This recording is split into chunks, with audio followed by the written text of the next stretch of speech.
एक तजवीज़ रह गई है। वक्त बहुत ज़्यादा हो गया है, 10 बजने के करीब है। अब वो तजवीज़ है मकाम अंबिया और मकाम नबूवत के उन्वान से। तजवीज़ पेश करने के लिए मैं दावत देता हूँ मुफ्ती मोहम्मद फ़िरोज़ साहब क़ासमी दामत बरकातुहुम को, वो आएँ और तजवीज़ नंबर 2 मकाम अंबिया व मकाम नबूवत पेश फरमाएँ। अस्सलाम वालेकुम रहमतुल्लाह। ये तजवीज़ नंबर 2 मकाम नबूवत और मकाम उलमा। मकाम नबूवत और मकाम उलमा जी। इसके बाद दुआ होगी, इत्मीनान से तशरीफ़ रखें। अल्लाह ने इंसान को कायनात में खूबसूरत कामिलुल अक़ल अशरफुल मखलूक़ात बनाकर अपनी खिलाफत व नियाबत का लिबास पहनाया। इल्म आदम को फ़रिश्तों पर फ़ौक़ियत दी। अल्लाह ने फ़रिश्तों से कहा था कि मैं ज़मीन पर इंसान को अपना नाइब बनाऊँगा। इसी अहद की वफ़ा और इजहार इब्तिला के लिए हज़रत आदम अलैहिस्सलाम को ज़मीन पर उतारा गया। नस्ल इंसानी की अफजाइश व बाद आबाद कारी वजूद में आई और खिलाफत अर्दी के आदम अलैहिस्सलाम पहले मुस्तहिक ठहरे। दौरे ज़माना के बदलते हालात, गुज़रते वक्त की दूरी पर हज़रत आदम अलैहिस्सलाम से हज़रत मोहम्मद रसूलुल्लाह सल्लल्लाहु अलैहि वसल्लम तक सिलसिला नबूवत व खिलाफत मुस्तकिल जारी रहा। मोहम्मद रसूलुल्लाह सल्लल्लाहु अलैहि वसल्लम पर सलासिल नबूवत की तकमील कर दी गई। बाब नबूवत को हमेशा के लिए बंद कर दिया गया और ख़ातमुन नबीयीन का खिताब अता फरमा दिया गया। जिस नबी को जो अहकाम पहले मिले थे वो सारे अहकाम इस आखिरी नबी की शरीयत में मंशा इलाही बने। मजीद कमियों को पूरा करके ये मुज़्दा सुनाया गया कि दीन इस्लाम अब मुकम्मल हो गया। अब किसी नई शरीयत, नए दीन की क़तअन ज़रूरत नहीं है। सिलसिला नबूवत भी मुकम्मल हो गया और दीन भी मुकम्मल हो गया। ये सवाल हो सकता था कि क़यामत तक कोई नबी नहीं आने वाला है तो इंसान बगैर किसी रहबर के इताअत और निज़ाम इलाही की पासदारी कैसे करेगा। अल्लाह रब्बुल इज़्ज़त ने फरमाया उसकी हिफाजत हमारे ज़िम्मे है और हिफाजत का तरीक़ा भी बतला दिया कि दीन से नावाकिफ़ तबका अपने अक़ाइद व मसाइल, दीनी मालूमात अहले ज़िक्र उलमा से हासिल करे। उलमा मुफस्सिरीन ने ज़िक्र से पूरा दीन कुरान और हदीस मुराद लिया है और फ़िक़्ह उसकी तफ़हीम और तकमील है। अल्लाह पाक का इरशाद है कि उम्मत मोहम्मदिया में हर खित्ता अर्ज़ी में उलमा की एक जमात ऐसी रहेगी जो इल्म दीन में गहराई व गिराई हासिल करके मनसब नबूवत की सिफ़ात बशीर और नज़ीर का फरीज़ा अंजाम देती रहेगी।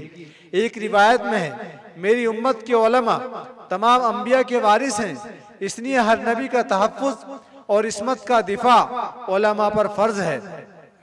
एक हदीस में फरमाया उलमा उम्मती का अंबिया बनी इसराइल, मेरी उम्मत के उलमा बनी इसराइल के नबियों के मानिंद हैं। जिस तरह बनी इसराइल में हर खित्ता हर ज़माने में कौमों की रहबरी के लिए नबी आए हैं, उसी तरह मेरी उम्मत में क़यामत तक हर खित्ता हर ज़माने में उलमा की एक जमात लोगों को हक़ की तरफ बुलाती रहेगी और उनको अपने नबी से जोड़ती रहेगी।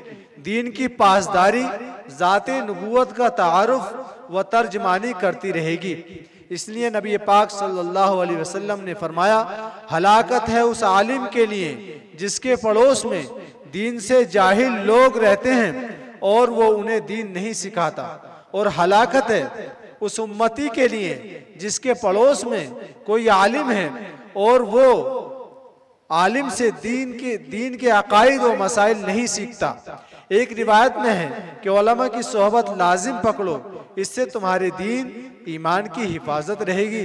अल्लाह के नबी ने 2 पैगाम दिए, एक उम्मती को और एक आलिम को, और दोनों की जिम्मेदारियां समझाई।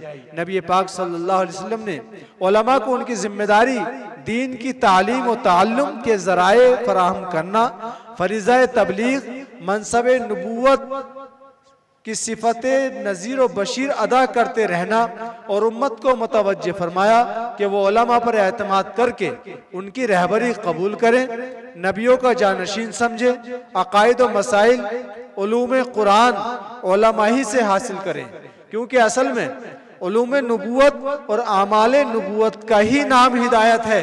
इससे हटकर जो भी अमल और जो भी इल्म की नुक्ता जिक्र किया जाए वो सरासर गुमराही है। नबी पाक का इरशाद है, खैरुल हदी हदी मोहम्मद खैरुकुम मन तअल्लमल कुरान व अल्लमा तलबुल इल्म फरीज़तुन अला कुल्लि मुस्लिम।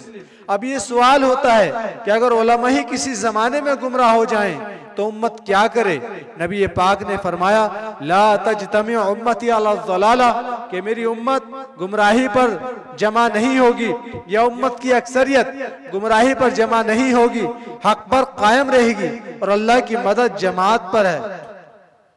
अब्दुल्लाह इब्न मुबारक इमामुल मुहद्दिसीन ताबी रहमतुल्लाह अलैह फरमाते हैं, उनके शागिर्दों ने उनसे एक सवाल किया कि हदीस में उम्मत की अक्सरियत हक पर रहेगी और उस जमात पर अल्लाह की मदद है, हक पर कायम रहने वाली जमात से कौन लोग मुराद हैं?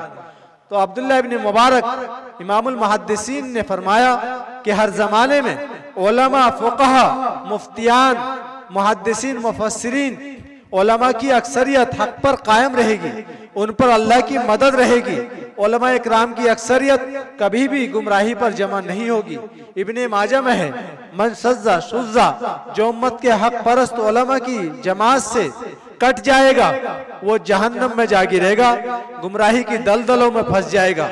आज बेहम्दिल्लाह पूरी दुनिया में उलमा हक, उलमा अहले सुन्नत वल जमात से मारूफ इल्मी मराकिज, खास तौर पर दारुल देवबंद जो अपनी 150 साल खिदमत उलूम नबूवत की तरवीज और तशहीर, मिनहाज नबूवत की राह और मिशन सहाबियत की तस्वीर और अहले हक की तर्जमानी करता रहा है, जो नबी पाक सल्लल्लाहु अलैहि वसल्लम की हदीस माना अलैहि व अस्हाबी का मिस्दाक है। सल्फ, सहाबा, ताबईन, फुक़हा, मुतकल्लिमीन के नजरियात का सही माना में हामिल और उन्हीं का तर्जमान है और तहनुज इसी अंदाज पर दीन इस्लाम की तर्जमानी कर रहा है। इसलिए उम्मत मुस्लिमा के लिए एक खास पैगाम है कि उलमा मनसब नबूवत के सिफत नज़ीर व बशीर के हामिल हैं, उलूम नबूवत के वारिस हैं, उम्मत के ईमान के मुहाफिज हैं। उलमा हक की अक्सरियत क़यामत तक हक पर बाकी रहेगी। इसी पर अल्लाह की मदद का वादा है। जो उलमा हक अहले सुन्नत वल जमात उलमा देवबंद से वाबस्ता रहेगा अपने खित्ते के एतबार से, इंशाअल्लाह वो कभी गुमराह नहीं होगा, उसका ईमान महफूज रहेगा। नबी ने उम्मत को उलमा की आगोश में दिया है। उलमा पर फर्ज है हक की रहबरी करें, दीन में मुदाहनत ना करें। उम्मत पर लाजिम है उलमा हक की रहबरी कबूल करें, उन्हीं से दीन सीखें, उन पर एतमाद करें। उलमा मनसब नबूवत के मुहाफिज हैं, इसलिए उनका ऐसा इकराम करें जैसे अपने किसी मुरब्बी, मोहसिन, गमखार, हमदर्द का किया जाता है, क्योंकि वो यानी उलमा उम्मत को जहन्नम से बचाकर जन्नत की सीधी राह दिखाने वाले हैं। पैवस्त तरह शजर से उम्मीद बहार रख, मिल्लत से अपना राब्ता उस्तवार रख।